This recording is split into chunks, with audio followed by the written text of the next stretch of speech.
Hello dear students, welcome back to organised knowledge channel. और आज की जो वीडियो है उसमें हम डिस्कस करेंगे worksheet number 28 for class 9th, विषय हिंदी है। और ये वर्कशीट आपके लिए 13 सितंबर 2021 के लिए शेड्यूल की गई है। वर्कशीट शुरू करने से पहले बेटा प्लीज़ चैनल को सब्सक्राइब कर दीजिए, बेल आइकन को प्रेस कर लो ताकि आपको आने वाली वीडियोज़ की नोटिफिकेशन वो समय से मिल जाए। प्यारे बच्चों, पिछले कार्यपत्रकों में आपने कबीर रचित कुछ साखियाँ और पद पढ़े। आइए आज के कार्यपत्रक के माध्यम से कश्मीरी भाषा की लोकप्रिय संत कवित्री ललित द्वारा रचित वाकों में से कुछ वाकों पर चर्चा करते हैं। ठीक है, तो इस वर्कशीट में भी हम जो ललित हैं उनके द्वारा रचित कुछ वाक हैं उनके बारे में हम पढ़ेंगे। पिछली वर्कशीट में हमने पढ़ा था कि जो ललित द्वारा रचित उनकी जो रचनाएं हैं उनको वाक कहा जाता है। और जो रचनाएं हैं उन्होंने सारी वो किस में लिखी हैं, वो कश्मीरी भाषा में लिखी हैं। और कश्मीरी भाषा में रूपांतरण, हिंदी रूपांतरण करके आपको ये वाक जो है वो दी गई हैं। क्लियर। उनकी रचनाएं भी बहुत कम हैं, उन्होंने बहुत ज़्यादा रचनाएं वो नहीं की हैं। देखिए क्या दिया गया है। आई सीधी राह से गई ना सीधी राह, सुषुम सेतु पर खड़ी थी बीत गया दिन आह। तो इस वाक्य में क्या कहा गया है, इसके माध्यम से कवित्री कहना चाह रही हैं कि मैंने जीवन भर ईश्वर मिलन के लिए जिस मार्ग का चयन किया वह सही नहीं था। पिछली वर्कशीट में हमने पढ़ा था कि कवित्री जो है वो कहती हैं कि हमें दोनों चीज़ों के बीच में तालमेल जो है वो बिठाना चाहिए। ऐसा नहीं है कि हम केवल भक्ति में ही मन लगा के रखें और बाकी जो है हम अपने कर्तव्य भूल जाएं। ठीक है, उससे क्या होगा, उससे हम अहंकारी हो जाएंगे। अगर हमने केवल भक्ति में मन लगाया तो उस वर्कशीट में हमने इस बारे में चर्चा की थी। तो यहाँ पे कवित्री कहती हैं कि जीवन भर मिलन के लिए मैंने जिस मार्ग का चयन किया, मैंने जो राह चुनी वो मार्ग ही मेरा गलत था। हठयोग में जीवन भर विशिष्ट साधना करती रही। हठयोग का मतलब क्या होता है, जैसे जिद में आकर जो होता है। ठीक है, तो हठयोग में जीवन भर मैं क्या करती रही, विशिष्ट साधना जो है वो मैं करती रही और इसी में मेरा पूरा जीवन जो है वो बीत गया दिन। दिन को यहाँ पर क्या कहा गया है, दिन को जीवन के लिए प्रयोग किया गया है। उसके बाद देखिए, जेब टटोली कौड़ी न पाई, मांझी को दूं क्या उतराई। तो यहाँ पे कहा गया है कि जीवन के अंतिम समय में जब अपने जीवन भर के कर्मों की गणना की तो मेरे पास कोई भी सत्कर्म जो है नहीं था। यानी मैंने पूरे जीवन में कोई जो है सत्कर्म यानी कोई अच्छा कर्म नहीं किया। ठीक है, कौड़ी ना पाई, यहाँ पे कौड़ी का मतलब क्या है, सत्कर्मों से है कि मैंने जीवन में कुछ भी नहीं कमाया। ठीक है, कौड़ी जो है वो मुद्रा है जो बहुत पहले जो है बच्चों चलती थी। ठीक है, जिसको दिखाकर मैं ईश्वर से इस भाव सागर को पार करने की प्रार्थना कर सकती कि मैं जो है क्या दूं मांझी को। मांझी कौन है यहाँ पे, नाविक, यानी जो नाव को खेता है उसको मांझी कहा जाता है। तो यहाँ पे कवित्री कहती हैं कि मेरे पास कोई ऐसा सत्कर्म नहीं था जिसको दिखाकर मैं ईश्वर से इस भाव सागर को पार करने की प्रार्थना कर सकती। यानी मांझी कौन है, मांझी जो है वो ईश्वर है जो हर किसी को जो है पार तारता है।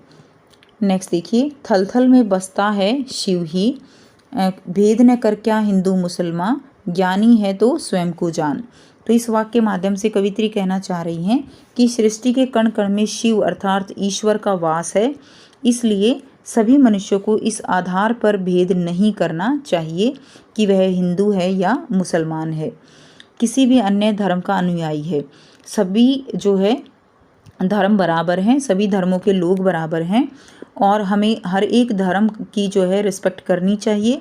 मनुष्य यदि वास्तव में ज्ञानी है तो वह आसानी से समझ जाएगा कि ईश्वर का वास जो है वो उसके मन में भी है।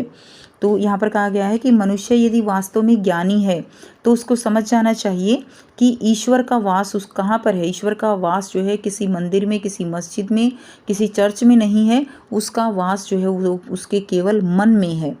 ठीक है, वही व्यक्ति भावसागर के पार जो है वो जा सकता है। तो यहाँ पे अपरिचित शब्द दिए गए हैं। यहाँ पर देखिए, सुषुम सेतु यानी हठयोग में विशिष्ट साधना पद्धति। मांझी का मतलब क्या है, मांझी का मतलब है नाविक या नाव को खेने वाला। क्लियर। सो अब स्टूडेंट्स आपको यहाँ पे कुछ क्वेश्चन दिए गए हैं जिनके आंसर आपको करने हैं। आशा है आपने इन वाक्यों के भावार्थ को समझ लिया होगा। आइए इन वाक्यों पर आधारित कुछ प्रश्नों के उत्तर खोजते हैं और लिखते हैं। तो सेतु का क्या अर्थ है? सेतु का अर्थ क्या है बच्चों? सेतु का अर्थ होता है, देखिए क्या दिए गए हैं विकल्प आपको, पुल, कोई खिलौना, प्रार्थना या इनमें से कोई नहीं। तो सेतु का अर्थ होता है पुल, क जो है इसका आंसर हो जाएगा। सेकंड देखिए, यहाँ दिन की तुलना किससे की गई है? तो यहाँ दिन जो है उसकी तुलना दिन से, वर्ष से, जीवन से या महीने से। तो यहाँ पर दिन की तुलना जो है वो जीवन से की गई है, ग जो है इसका सही आंसर हो जाएगा। थर्ड देखिए, यहाँ कौड़ी जो है वो किसका प्रतीक है? कौड़ी पैसों का, रुपयों का, धन का या सत्कर्मों का? तो जो कौड़ी है वो सत्कर्मों का प्रतीक है, घ जो है इसका सही आंसर हो जाएगा। सेकंड का ग और फर्स्ट का क। ठीक है, नेक्स्ट देखिए क्वेश्चन नंबर 4 और 5 और ये गतिविधि आपको दी गई है, इनके आंसर हम करेंगे। देखिए प्रश्न 4 है, थल थल में बसता है शिव ही, पंक्ति से कवित्री का क्या आशय है? तो इस पंक्ति के माध्यम से कवित्री ने ईश्वर की सर्वव्यापकता को प्रकट किया है। कवित्री का कहना है कि जो शिव है अर्थात ईश्वर वो हर जगह व्याप्त हैं। इंसान ने स्वयं को हिंदू मुसलमान में बांटकर ईश्वर की महिमा को पहचाना नहीं है। तो इन पंक्तियों के माध्यम से कवित्री यही कहना चाहती है कि ईश्वर को जो है बांटना मनुष्य की सबसे बड़ी बेवकूफ़ी है। नेक्स्ट देखिए प्रश्न 5 है, स्वयं को जानने पर जोर क्यों दिया जा रहा है? ठीक है, तो आंसर लिखेंगे, मानव गलत चीज़ों में फंस कर रह गया है।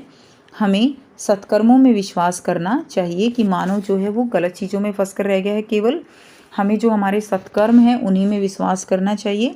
इसके द्वारा ही हमें ईश्वर की प्राप्ति हो सकती है। इसके लिए हमें स्वयं को जानना जरूरी है। गतिविधि दी गई है, पहले के समय में समाज में विभिन्न प्रकार की मुद्रा चलती थी। उनमें कौड़ी भी एक मुद्रा थी जो पानी के जीव का क्या थी, आवरण थी, यानी जो शंख होते हैं उस तरह की थी। इस प्रकार की अन्य मुद्राओं के बारे में जानकारी हासिल कीजिए और उस पर एक अनुच्छेद लिखिए। तो इस बारे में अगर आप अपने दादा दादी जो हैं उनसे बात करोगे तो उनको इस बारे में ज़रूर पता होगा। मानव सभ्यता के प्रारंभिक चरण में वस्तु विनिमय चलता था। वस्तु विनिमय क्या होता है? वस्तु के बदले दूसरी वस्तु लेना। ठीक है, यानी अगर एक के पास वस्तु ज़्यादा है तो उसके बदले वो दूसरी वस्तु ले लेता था, उसको हम वस्तु विनिमय कहते हैं। लेकिन बाद में लोगों की ज़रूरत बढ़ी तो मुद्रा जो है वो क्या हुआ, अस्तित्व में आई, जिसमें आरंभिक समय में कौड़ी जो है वो काफ़ी प्रमुख थी। इसके बाद सिक्के प्रचलन में आए थे और वर्तमान में जो रुपया बना है वह बहुत बाद में बना है। कौड़ी से दमड़ी, दमड़ी से ठेला, ढेला से पाई, पाई से पैसे, पैसे से आना और आने से जो है क्या बना, रुपया बना। और इस प्रकार जो है मुद्राओं का क्रम रहा है जिससे लोगों ने व्यापार किया था। ठीक है, तो ये सारी जो है मुद्राएं हैं। ठीक है, दमड़ी है, कौड़ी जो है आपने ये सुना भी होगा कि वह कौड़ी कौड़ी के लिए मोहताज हो गया। तो ये मुहावरे भी चलते हैं पहले की मुद्राओं से रिलेटेड। क्लियर, कि उसके पास एक पाई भी नहीं है ना। तो ये थी बच्चों आपकी आज की हिंदी की वर्कशीट। आई होप सभी स्टूडेंट्स को ये क्लियर है। कोई भी डाउट है तो बच्चों आप पूछ सकते हो। वीडियो अच्छी लगी तो प्लीज़ लाइक कर दीजिए, शेयर कर दीजिए और चैनल को सब्सक्राइब कर लीजिए। So thanks for watching. मिलते हैं नेक्स्ट वीडियो में नेक्स्ट वर्कशीट के साथ। Take care.